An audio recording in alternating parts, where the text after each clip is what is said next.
Nice. Thanks so much. Yeah, feel free to stop me at any time. I'll just get started. So thanks so much for having me. I'm very excited to be here and to be talking a bit about BigScience. A one-year research workshop on large multilingual data sets and large language models. I'm co-chairing the organization working group at BigScience, and I'm a technical program manager at Hugging Face as well, just to give you a bit of background on myself. I think the talk will be, I think we have a full hour, so I'll be talking about maybe about 40 minutes, and then we'll have some time for questions as well. Let me just see. All right. Okay, so we've seen a lot of recent developments in NLP that come from training larger language models on larger data sets with compute resources that are typically only available in industry. So very large scale, basically everything.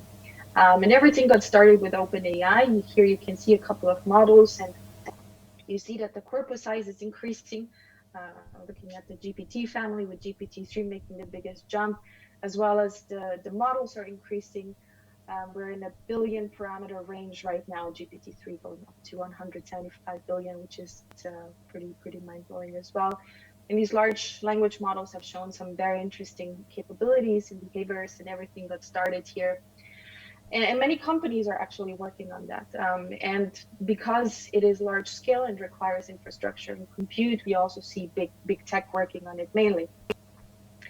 But there are also other companies, other startups that more recently kind of are or have started working on large language models, such as Anthropic, a startup that where the founders actually are coming from OpenAI, if I'm not mistaken, with a very impressive, raised very impressive amount of money to build reliable and interpretable and steerable large-scale AI systems. Cohere this year raised 40 million for democratizing language APIs, large language modeling again, and a lot of other companies are working on that. And as you can see here, for instance, all of these large language models are closed source, which kind of poses a couple of challenges, especially looking at it from research. More generally speaking, these models are not designed as general research tools. That means that there's oftentimes no or limited access to training data, which makes it very difficult to make any kind of investigations or research towards that area. And models are oftentimes trained in private settings. So they're closed source, there is no way to access them. Sometimes there are commercial APIs available, but it's very difficult to kind of make the right investigations if you don't have full access to it, or to test, for instance, if something is in domain or out of domain. Generalization. Another thing is that oftentimes these research questions are asked afterwards. So after the model has been trained, then we come up with the research questions that are very important to be asked actually beforehand, before we actually even start the training process. And we've seen that a lot of models are English-centric or monolingual, so we don't see a lot of multilinguality. Even though I have to say that even at this very big scale, there's still quite few of these very large scale models. And if so, they're English-centric or monolingual. There's another difficulty here, just because everything is quite closed and we don't have access to it. It's difficult for academic researchers to get involved, and the sheer requirements for it is just, in most cases, impossible to actually be directly involved in it. And another thing that we see is when we ask ourselves who is actually building those very powerful, very impactful models, there's noticeable some lack of diversity in terms of fields, in terms of teams. The size of the teams are limited, so that is also kind of a major, plays a major role when we're thinking about research for large language models. There's a couple of other things in terms of environment and environmental impact. Training these very large models in parallel in private means also that we have a duplication of energy requirements, which is probably not necessary. In terms of carbon footprint, well, we don't know what's the carbon footprint or carbon impact. It's sometimes may not have been documented properly, may not have even been taken into account. From an ethical and societal or social impact point of view, and before I go into like giving you just one example of that, ethics and social impact can be applied at any stage of large language model. Right? It's not only data. It's data, of course. There's a lot of questions at data, a lot of deeper research that needs to be done towards data efforts, but also modeling, also evaluation, also when we're thinking about usage and deployment. All of these kinds of areas need us to ask ethical questions and questions about social impact. Just here, in terms of data, we see shortcomings towards these text corpora at a very large scale that are used to train these models. Question: where does this data come from? How is it constituted? What kind of information does it contain or may not contain? May not contain meaning, is it representative? Is it diverse? Is it representative in terms of populations? What kind of linguistic styles do we have? What does it contain? Meaning, what kind of bias does it contain? And there will be bias. Are there potentially harmful stereotypes that may or probably will get perpetuated in downstream tasks or deployment? And what does it contain in terms of personal information, and how we've seen a couple of examples where this becomes a big problem. And as I said, oftentimes these questions get asked afterwards: ethical implications, bias, usage, etc. They don't get asked beforehand, but as an afterthought, which is not how we should do things. The cool news is there are a couple of initiatives that are working towards open access for these large language models. One being maybe one of the first ones, or the first one, ILIC AI, which is a grassroots collective initiative of AI researchers, a very impressive group of kind of hackers that are working on some pretty impressive stuff. They released a pile, for instance, a very large data set, and they trained a bunch of language models on that data set. More recently, GPT-J, 6 billion parameter model that is, I think, since last week is also available in Hugging Face Transformers. So if you want to check that out, please do. There's Stanford's initiative, the Center for Research on Foundation Models, which is also very interesting, a very kind of new initiative. They just conducted a workshop, and basically it's an interdisciplinary group of researchers spanning more than 10 different departments working on foundation models. They published a very long paper on that if you want to check that out. So it's a very academic and Stanford-based initiative. And thirdly, there's BigScience and the project that I'll be talking about today. And it's quite different from ILIC AI. It's certainly kind of more towards the academic side of things, but it's also kind of very different in its nature and in its approach. And the approach basically is inspired by a lot of projects, open collaboration, open science projects in other scientific fields. And Thomas Wolff, who is the co-founder and chief science officer at Hugging Face, who is actually a physicist, was thinking that's pretty cool. For instance, there's this particle accelerator, the Large Hadron Collider. This was a very large-scale collaboration that involved 10,000 researchers, 100 different countries, led to dozens of discoveries, and believe it or not, published more than 2,800. Time to do something similar in NLP and in AI. So why not do this large, diverse, open research collaboration, or at least try to do that? And the thing is, large-scale public compute infrastructure does exist. I don't know if you're familiar with Hugging Face. So our headquarters are in New York, in Brooklyn, but we also have an office in Paris. Co-founders are French, so we have our roots here as well. And in France, in the south of Paris, there is actually the French supercomputer Jean Zay at Idris.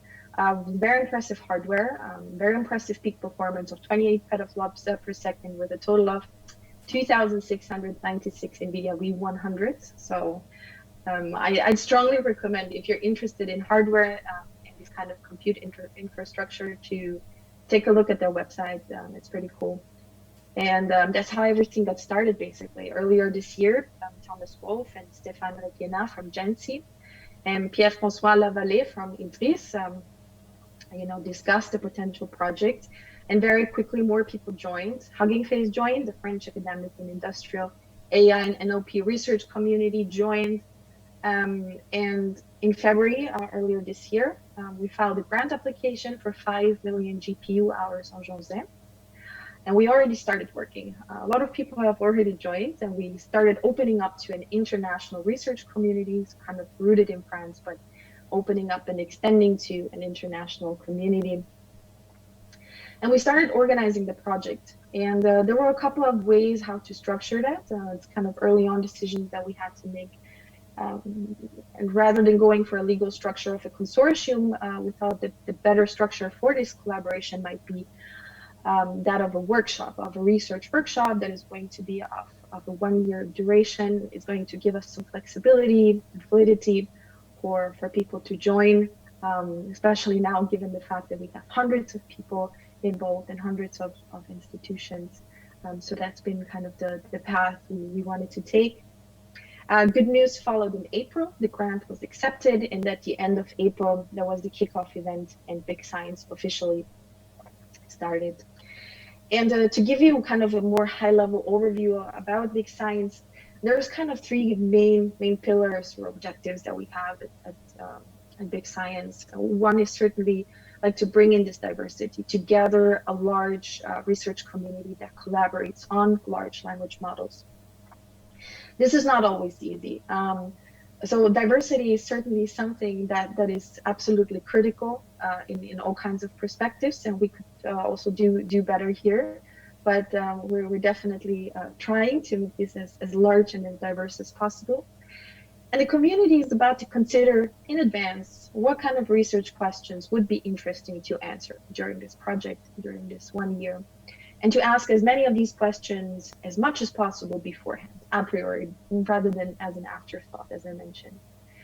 And of course, also we need to reflect on, to prepare, or maybe even develop the tools that we need, the infrastructure that we need to answer these questions. The second aspect of it is to create and to share. So we are building this model. We're creating these research artifacts, and we want to make it accessible to the scientific community. And there are a couple of things here. The two main kind of artifacts that we're creating is a very large multilingual corpus that is constituted in a way that is responsible, that takes all these things into consideration that I mentioned earlier on, that is diverse from all kinds of perspectives, and that is mindful of ethical and legal implications. And once we're kind of in the realm of multilinguality, you'll see that the landscape, the legal landscape, is getting quite complex. So we put a lot of effort into thinking about these things as well. The second is a very large multilingual language model in the 100 to 200 billion parameter range, exhibiting hopefully non-trivial stir-shot behavior and make it accessible to researchers. So that would be the end goal. And of course, like along the way, there's a lot of artifacts that we will and we have already created. There are code tools that are associated with these artifacts, as I mentioned, that make all of these things feasible, accessible, etc. For accessibility and simple use afterwards. But the kind of main driver here as well is to do research. And with research, that also means that we're publishing papers and providing also kind of the setting for publishing as well. So the goal is really to publish these papers. We're very excited to see already, some of the papers being finalized and ready to be submitted very soon. The third thing is BigScience is kind of an experiment. So it's never been done before in AI and NLP. It's never been done at this scale, certainly. So it's a lot of exploration and experimenting. And we're really kind of trying to find a way from an organizational perspective to find and to share these processes, to document as much as possible, to see what works and what doesn't work, and to create, to document, to create basically the infrastructure that would potentially make it possible to replicate that. So maybe the general question is, does that work anyway? And the follow-up would be, well, can we do that again? Can it be replicated? Can there be a project that might be inspired by that and might take like all of the things that we created and shared to maybe make things even better or some sort of continuation. So to see scientific collaborative, and we're working on documenting everything that we do. With that being said, I think when I show you later on maybe a QR code you can scan and the website, all of that is already available. So everything that we create, all of the documents, all of the information, all of the code is already available and open for you to have a look at it at any time. Now, where are we now? Well, we are in our 6 months. So we started officially in May, and it's October, so now we're almost halfway through. And even now, it's the largest AI research collaboration to date. It involves more than 600 researchers from 50 different countries and more than 250 institutions. As I mentioned, we're creating the big multilingual data set and the big multilingual model that is trained on the French supercomputer Jean. And so far, halfway through, it's been very exciting. We've seen a lot of really great activity within the working groups. And this is exactly how BigScience is structured. You might be asking, well, how does it actually work?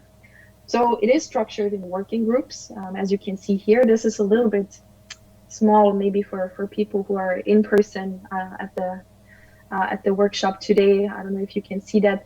But let me give you a brief overview. We have 45 different working groups and sub-working groups that are looking into different aspects of large language modeling.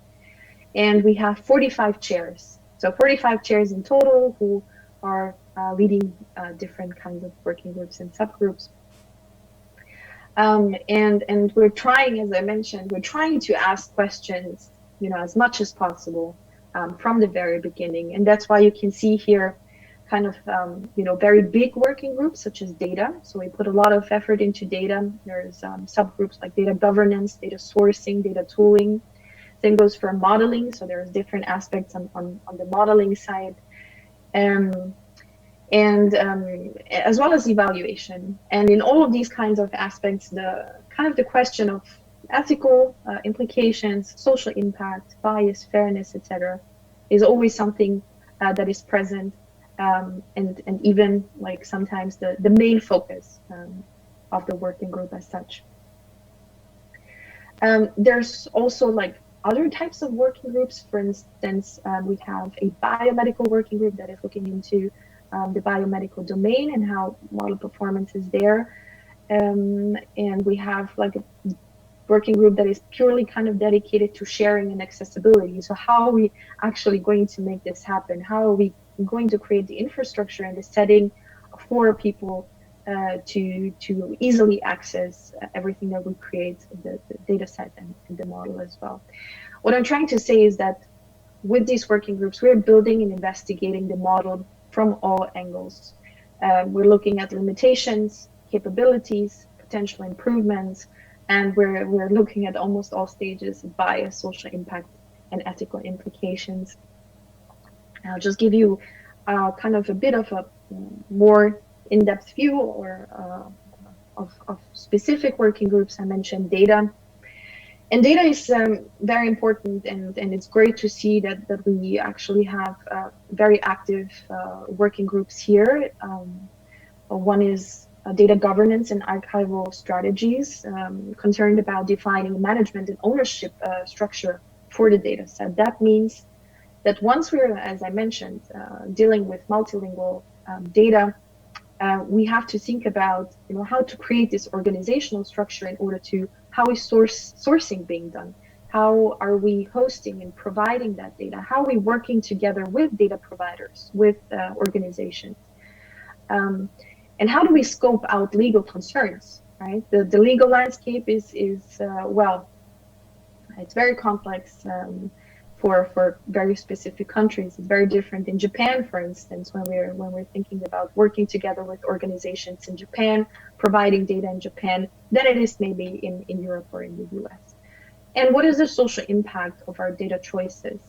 And the thing is that I want to say this, like, before we go into all of that, um, you know, a lot of these questions are unanswered. A lot of that is completely new territory, and we might not be able to fully answer them, or to kind of have a full solution for everything. But I think all of us are working towards, like, making meaningful progress in a way that, you know, is shared and is available and accessible for others as well to pick up, where we are right now, and later on as well. Data sourcing, how do we define a set of languages and text sources, as well as the frameworks for representativeness and diversity? What does it actually mean? How do we work with it? How do we methodologically kind of develop this framework, or define a framework for representativeness, as well as exploring different methods and modes of data collection, in a mindful way, as mentioned, from web crawling to participatory methods to collaborations with data organizations, and data tooling that make it possible to gather and to process text, to train it, and to make it accessible. One thing that you might notice is that it's almost like a theme that reoccurs, over and over at all stages, basically. And one of them is multilinguality, and the other one is scale. And we can see that here as well, with the working group at tokenization. These are the big challenges, right? How do we actually develop or a massive multilingual tokenization or tokenizers for different languages and scripts? And the multilinguality factor here is a big one, and the other big one is scale. So how do we generalize from small scale experiments to very large scale? And the scale is always a challenge and an opportunity to do very interesting research on that. The working group on modeling is also kind of a very large working group. And the moonshot goal here is to answer in natural language any prompted query. You can write prompts for language models, and for instance, the language model would autocomplete or answer, for instance. So it should answer in natural language any prompted query expressed in natural language in a zero-shot fashion. So that would be the goal, and we have several different working groups or subgroups that are looking into, well, different kinds of aspects, from social impact to, as I just mentioned, these prompts are very important. How do we write prompts, and how do we improve prompting behaviors? So there's a working group purely dedicated to prompting, retrieval, and metadata. How do we use kind of further knowledge and incorporate it into the modeling process? Multilinguality, how do we deal with multiple languages, sampling, batching, etc. And again, scale, right? And scale is kind of, again, we need to take a couple of things into consideration. One is architecture design. How do we design an architecture that it scales well for the compute and the infrastructure we have at our disposal? And how do we do that when we're in a multilingual setting? And with architecture and scaling, they work very closely together with the working group on engineering and scaling. So those are the people that are directly working on Janze and make things, doing an amazing job of making things, work. And they're basically discussing the technical challenges of training at scale on several hundreds of GPUs, and how to make the best use of this very large compute budget that we have. Here, the two working groups collaborate very closely together and work very closely together, but we're also working with scaling teams from NVIDIA, from Microsoft, and Facebook, to ensure that the model is implemented in the most efficient way, simply. The kind of the very big model is going to be trained once. It's going to take a while, and right now we have some capacity to test the waters, basically. So now we're kind of we have finished our first model training, a 13 billion parameter model, kind of to slowly and gradually move towards a larger scale, to see, like, for instance, at a 13 billion parameter range, and a very specific architecture. Are there any instabilities? Is there anything that we need to be aware of? This one has been trained on English only, on the English only Oscar data set. How does multilinguality play into this? How does it change things? How does scale change things? So we need to make sure that we kind of very carefully make decisions here in terms of scaling decisions. There's a bigger working group on evaluation with 5 broad categories. This is also, of course, like a very difficult topic and an open research question that, again, super interesting to work on, but we're also just trying a lot of things and seeing where things may lead us. There's extrinsic evaluation, for instance, looking at downstream tasks and how model performance is there. On the intrinsic side, how the model encodes important features of language. How well does it generalize? How robust is it? How well does it do in a few-shot setting? And of course, then again, bias, fairness, social impact. What biases does it encode? What are the risks of deploying it? And again, multilinguality. So how well does it perform across languages? Hopefully we're not overfitting on English. How well does performance also predict maybe one language predict performance on the other? So a lot of questions here. Very interesting work here as well. And even though I said the social impact is something and ethical implications, bias is something that kind of is present at all stages. There's also a group that is looking at social impact across groups, kind of a meta group that looks at BigScience as a whole. And even though like the working groups are kind of responsible for considering their own decisions and the social impact of their decisions they take and the things that they work with and on, they're not to be considered entirely, isolated from each other. First of all, we've seen there's a lot of interdependence between the working groups, right? So data has to work with modeling. We see engineering and architecture design working very closely together. Evaluation has to work very closely with modeling and vice versa. So, communication and collaboration across working groups is very important. And thus also when we're talking about social impact, this is also something that needs to be considered holistically rather than in isolation. So certainly something very, very interesting to look at as well. And just to go back to kind of this slide, so it's also kind of again like documenting everything and looking at BigScience as a whole, not only at the working groups, just to add to that, but also I mentioned it very early on, who is actually building these models, right? So we need to be also very careful about that and very mindful about that. So when we're talking about diversity, there's a lot to do actually. And we just recently, we sent out a survey also to kind of understand the demographics a bit more in detail. And there's a lot to do in terms of diversity, but we're certainly trying our best. And there's again like there's a lot of experimenting and exploration and trying to kind of make the best of it. And yeah, it's basically kind of an open, very much an open page, and there's a lot of room for creating new ways of collaborating, new ways of working, of how people are working on things. So it's very exciting here as well.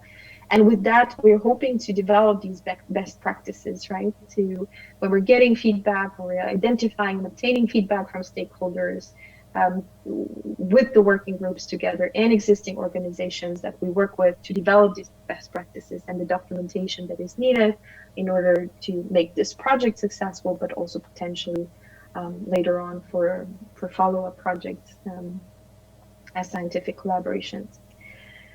So I talked a bit about the collaborative tasks, and there are a lot more to it. I think the best is I'll just show you in a second the website, to just go to BigScience and to read up on it. There's a lot of interesting work going on in the many different working groups.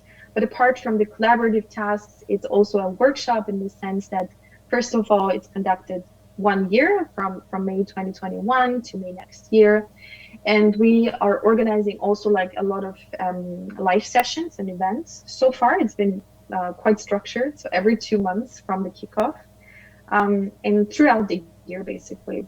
And these live events are mainly to synchronize, so people get up to speed within BigScience, the collaborators, what people are working on, what other working groups are working on. It's an opportunity to present the work. As I mentioned to you, kind of the main incentive or goal is to publish papers, of course, and to present the work.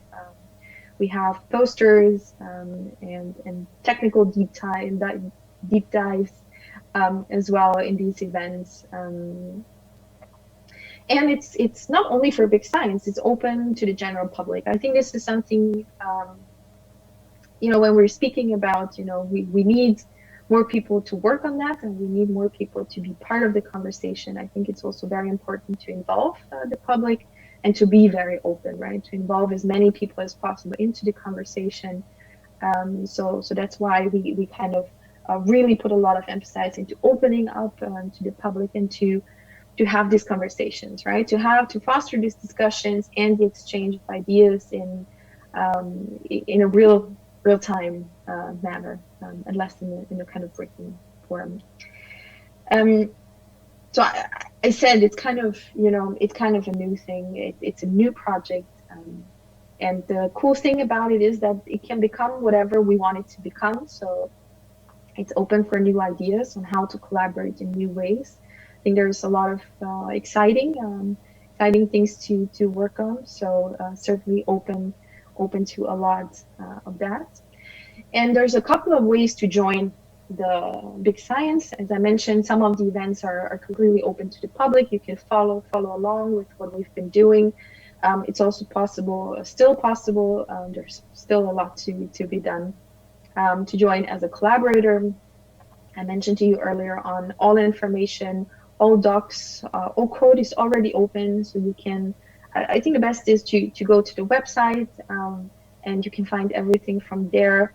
You can find the GitHub, the BigScience GitHub, where all of the experiments that have already been done are available, and you can already check that out. There is a Google form to join. So if you kind of formally want to join BigScience, you sign up with that form, and you'll get added to the Slack channel and to Google groups and all of the different kinds of channels that you need. You can go through the working groups, and if something is there that might interest you, or that kind of fits your expertise, you can go ahead and join that as well. A kind of way to directly be involved and very quickly be involved is there are a couple of upcoming open calls and hackathons that are happening very soon. For instance, the data sourcing team just had an open call in the hackathon, which is happening right now. So if you're interested in data and data sourcing for multiple languages, we still need contributions for non-web-based English data, non-web-based Chinese, varieties of French, which might be interesting here. More sources from South America for Spanish, and also Bantu and English, Indic languages, apologies. So there's on the Notion, if you follow that if you follow that QR code and scan it, you'll find the Notion as well on our website, and it has all of the informations for working groups, as well as these requests for contributions. If you really want to get directly involved into things, there will be hackathons. If you're more interested into architecture and scaling, or evaluation, for instance, there will be hackathons with very specific tasks as GitHub issues, and there will be basically research sprints. We'll try to see if that works for prompt engineering. That worked absolutely, it was pretty fantastic. So we'll do the same, maybe in a similar way, for architecture and scaling and evaluation. So if you're ready to jump in, then please feel free to join us. Now, what's next? The last maybe minute or so, I'll be just talking about what's happening in the next few weeks and months. As I mentioned, we finished training the first test model, a 13 billion decoder only model. We're investigating and looking at how things went and instabilities at large scale, and how we can make decisions for our next model architecture that is hopefully going to be very soon. Many papers and reviews are in progress, so starting to be submitted very, very soon. And our next event, so we have these events, as I mentioned to you. The first one was in July, where people presented their work. The second one was in September, with a lot of interesting talks from our working group. So if you're interested in any of the working groups that I just mentioned, the best place is to go there and to just watch one of the talks, maybe, for instance, architecture and scaling. They're going to give a more technical deep dive into things, and you can see where things are from there. And the third big event is happening in December. It will be organized as a NeurIPS 2021 social. And we will again have a lot of working group updates and talks. We will have invited speakers. There's typically always social spaces for interactive discussions and networking and brainstorming, which always has been pretty fun. And so that's kind of cool. And yeah, with that being said, just a few links, the website, Twitter, if you want to follow along. On YouTube, you can find all of the talks that I just mentioned if you want to kind of get a more technical view on things. And yeah, feel free to join us in December, and I'm very happy to take questions if there are any.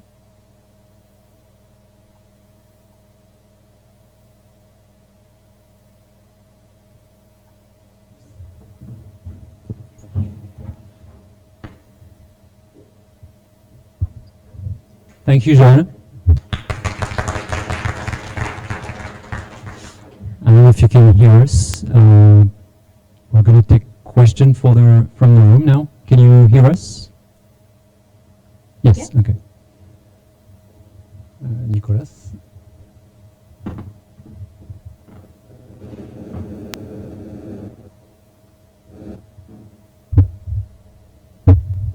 Hi, thank you very much for the talk. I have actually two questions. One a little bit more technical. I'll just make it as a remark. If you stay around for the next talk, you'll see that we've been doing some statistical sampling for bias, and it's not a trivial affair. So with such a large input, it's very unclear to me how you are really going to do that. We actually have some also tools for managing bias in arbitrarily large data sets, which you might be interested in. But I think my more pressing question is really sort of a full disclosure question. So Hugging Face is a commercial company. What are you getting out of this? I mean, are we doing your work for you? What is the, how do we, you know, are we doing this to give you a better bottom line or not? It makes me a little uneasy because I'm old enough to remember when we had access to all the Google web and then we didn't. Yeah, I don't want that kind of history to repeat itself. And so how can you assure us that we're not, just doing your work for you? Yeah, both great questions. I think to address the first question, we don't know. So as I mentioned earlier on, we know this is an open research question. There's a lot of efforts that go into this, and it hasn't been solved yet. I think the kind of main objective at BigScience is certainly to actually look at this in more depth, right? To spend the time on it and to think about different ways, different technical ways. I can't give you a technical answer because there is none. So this is something that we're trying to figure out right now, as many others as well, with kind of the setting that we have, with the very special setting that we have. And we might not even be able to answer it, right? In a satisfactory way. We might not be able to answer it, but we will contribute to at least making some progress or some meaningful progress to it. And I think, you know, I keep hearing about, you know, these kinds of questions, and the best thing would be to collaborate on this, right? To put efforts together and to think about ways to work on it, even if it's just, you know, joining the discussion and thinking about you know, what kind of technical paths and methods we could use here.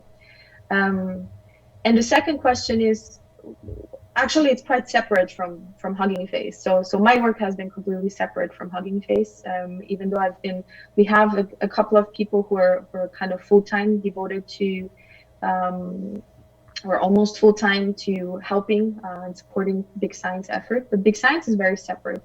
It was initiated by Hugging Face by Thomas Wolf, who's also leading BigScience. But it is not a Hugging Face project. It's an open collaboration project. So we have more than 250 institutions who take part in it, and a lot of them are actually people from Google, from Facebook, from Microsoft, from OpenAI, it's kind of a collaborative effort. And the goal is to open up these models, right? Or this model, and to make it accessible. So I understand your concern. I do, but and I don't know if it makes you feel better to say it's quite separate from Hugging Face, but we are providing like the infrastructure. We are helping to make this work.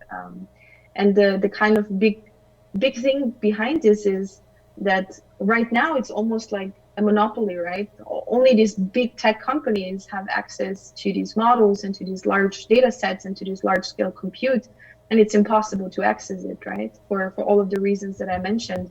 And I think by, in the open source and open science fashion, I think progress can be made when things are becoming collaboratively maintained and open. And that's kind of the main driving force and the main motivation behind it.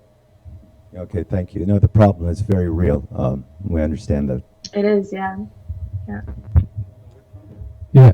So I have another question, which will turn out to be a very related question, but I was worried about the same thing at a different moment, but it the same problem. So one of your slides was showing the motivations about building an open data set, a large-scale open data set, and an open model that everybody would have access to. And I found it very ironic that 5 years ago this was the stated motivation of OpenAI, who published GPT-3, Yeah. well, who didn't publish GPT-3, who made GPT-3 and then kept it private. And so, yeah, I had the same question about, maybe you could, one of your working group might actually put together guarantees that this will always stay open, regardless. I mean, I'm sure somebody must be working on this, and this would be reassuring for people like us. And since I have the mic, I had another question about, so there's lots of people who are working basically on a voluntary basis, right? There are some people from Hugging Face Exactly. And employees, but I was wondering, what's the incentive, or could you work out some form of incentive beyond publications, because I'm sure not everybody's name will be on the publications. Is there a way to reward the people who will contribute? Like, I'm thinking of people early in their career, they want to get a job, they need to have some form of recognition for the time that they spent on this. Do you have something in place to recognize their contributions? Absolutely. And first of all, thank you for the feedback. Thank you both actually for the feedback. This is very important, and it's good for me also to hear your concerns, and you're absolutely right. But in our case, it's really the fact that, to create this kind of open model and this open data set, and that's the main motivation here. No commercial purpose whatsoever. And absolutely, there are people working on the legal side of it, on open licensing in terms of, how we, as I mentioned to you, we need the organizational structure for the data, for instance, how we hosting the data, how we providing the data. All of that is not trivial, right? So a lot of effort goes into this. How do we make things accessible in a, mindful way of all of these issues, as well as for the modeling stage. So rest assured that we're taking this very, very seriously.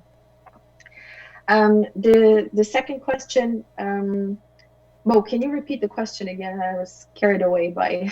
It was about providing recognition for the young people. The incentives. Yeah, exactly. Absolutely.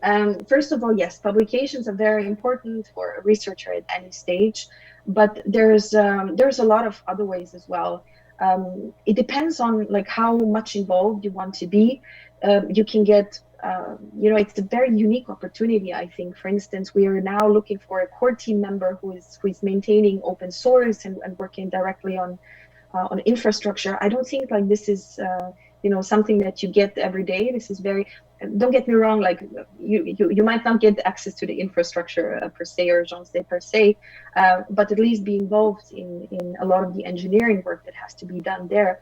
And this is a unique opportunity. The other kind of opportunity that there is chairing a working group. And sometimes it's very senior people who are chairing the working group, but sometimes it's also, for instance, PhD candidates. I remember the metadata group, where it's kind of for them an incentive to be part of this, to lead here as well, and to gain a lot of experience here as well. So there's a lot of different ways to get something out of it, if you want, if you will, in terms of incentives. Other things that I've seen as well is we've seen industry research also participate. It's something, I think someone earlier mentioned, how are you working on bias, right? We're working on statistical approaches, but it's nowhere near maybe a resolved issue. And here, you have this unique setting, you have this kind of very large scale opportunity to be part of creating these new ways, creating these new tools, develop these tools that are going to be open afterwards as well. So I think there's a lot of incentives here and things to gain as well. Another question?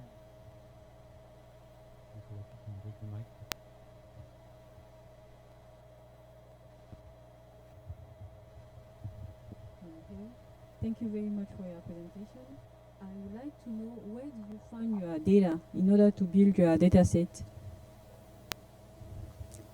Sorry, I couldn't hear that. Where do you find data? Where do you find data? That's a good question, yeah. So there's a data sourcing working group, and the first thing is basically to define the set of languages. So we want this to be multilingual, so we need to kind of understand, okay, what kind of languages are we looking at?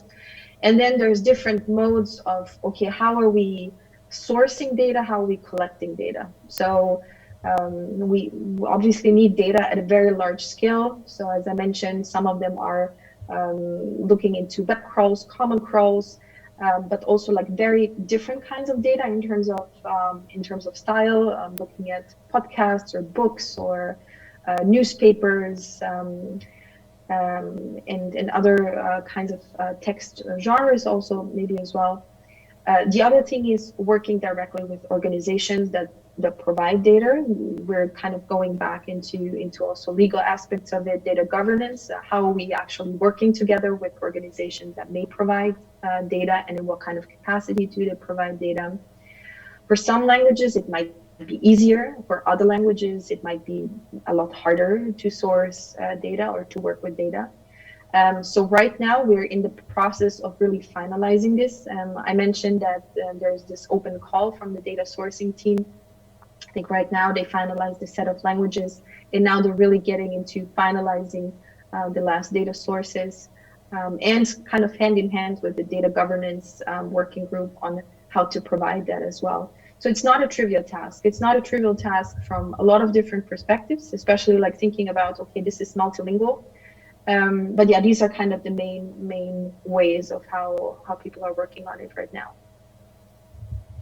Okay, thank you. Thank you. Another question from the room.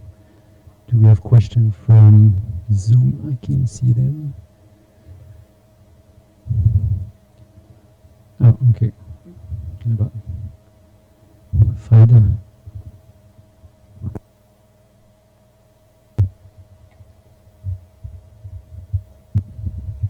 Hi, can you hear me? Yeah. I just had a question about, it was not very clear to me, in the working group you have a lot of open questions which are very, broad questions for which we don't have an answer yet, which are really research questions.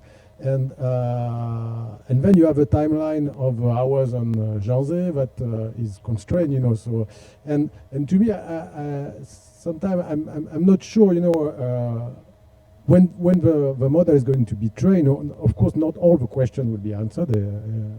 that's normal. But how do you articulate, all this work of these working groups, which each working group are very, very open research question or technical question, and then you have a reality of using the hours by the timeline which is given. And so how do you put that together? Yeah, that is very real, what you just mentioned. And like so first of all, like all these working groups are working already from the start in parallel. And it's been very, very active. The modeling stage and the training stage is something that we kind of discuss across working groups. So there is the timeline that we have, right, on Janzé, and the compute that we have of 5 million GPU hours. And we have set the timeline to train the model. It's also going to take some time to train the model, a couple of months. And we need to be very, very aware of this timeline and to use it as good as possible. So in the months right now that we have until maybe December, so the timeline to start training the large model will be December. Right now we're doing all of these complementary or preliminary experiments at a smaller scale. As I mentioned to you, like the first model was trained now, and it just finished. It took about a month to train the 13 billion parameter model. And this is already giving us like some answers towards like, okay, this is the architecture.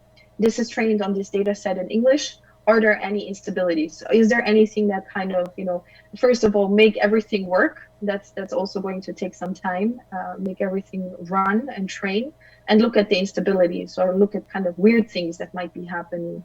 And now we're deciding on the next model, and everything needs to be quite quickly, and everything is decided cross working groups. So there are documents, for instance, where when we're deciding on the architecture, for instance, where different working groups can add their proposals, let's go for this or that, we kind of collaboratively discuss, and we get started. So right now, I think the decision for the second model is going to be pretty soon.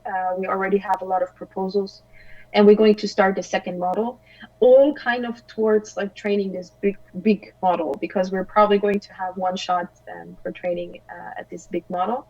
And with keeping the timeline of our compute budget in mind. So far, I have to say, if you are wondering how it is with like decision making and communication at a very large scale, I have to say it's been going pretty well, surprisingly well. We understand so much right now that everything is about communication and cross communication. So this is the most critical aspect, I think, and the biggest learning so far. But so far, it's been working pretty well. Everything is quite structured, even though it's very big. But yeah, it's been working quite well so far. I don't know if that answers your question, but just to give you a little bit of input on timeline and how things are working for training the models.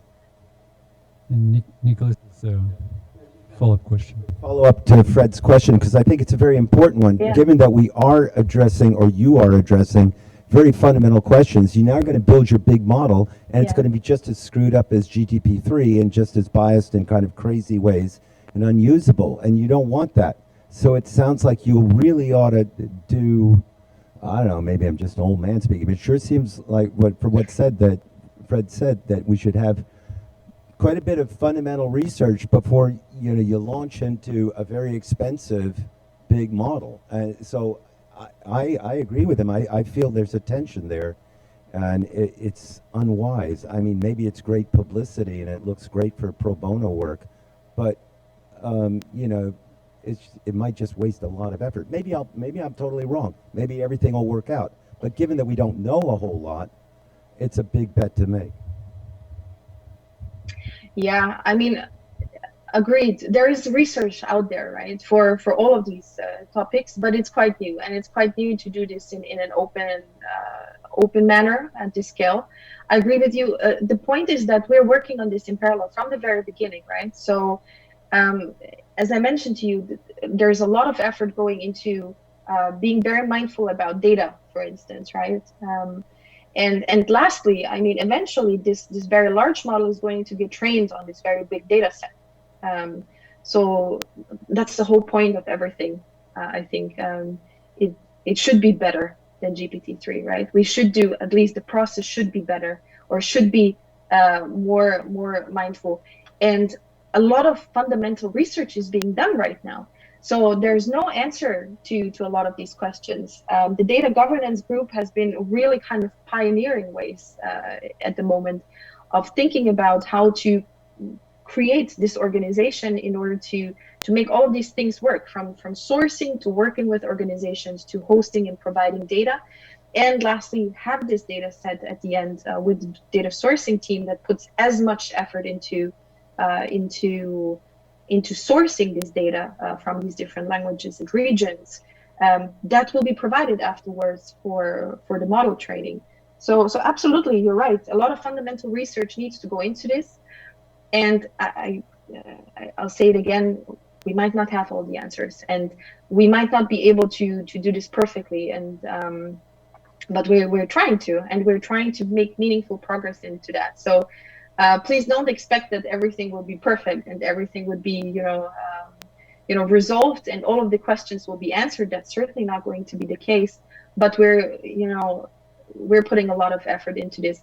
And when I say we, I mean hundreds of researchers that are putting effort into this and working towards answering some of these questions. Thank you. I might add that the process itself is a kind of result, at least from a sociological point of view, at the level of the NLP community. That's at least one thing. Okay, thanks again. Unless there is another question. Oh, maybe one. Chloe. Hi, sorry, it's a very interesting question. You said that you work with organizations in order to get their data. Do you have like industrial technical documents? Because these kind of documents is very hard to get. Can you legally get these kind of documents, or is it totally impossible to get? I mean, that's a very good question. Yeah. Mm-hmm. Yeah. Yeah, that's all. That's my question. Okay. I'm not aware of any industrial technical documents, but I also don't know everything like in detail. I'm not aware of it. It's an interesting question. I think what they've been more working on is really organizations that provide open data. I'm not sure if these technical documents fall into that kind of area, and I'm also not sure if they're looking at it from a kind of text genre or linguistic style kind of thing. It might be good to add. I don't know if it's possible. I don't even know if it's legal, but might be interesting to look into it. But I'm not sure that anyone is working on that specifically.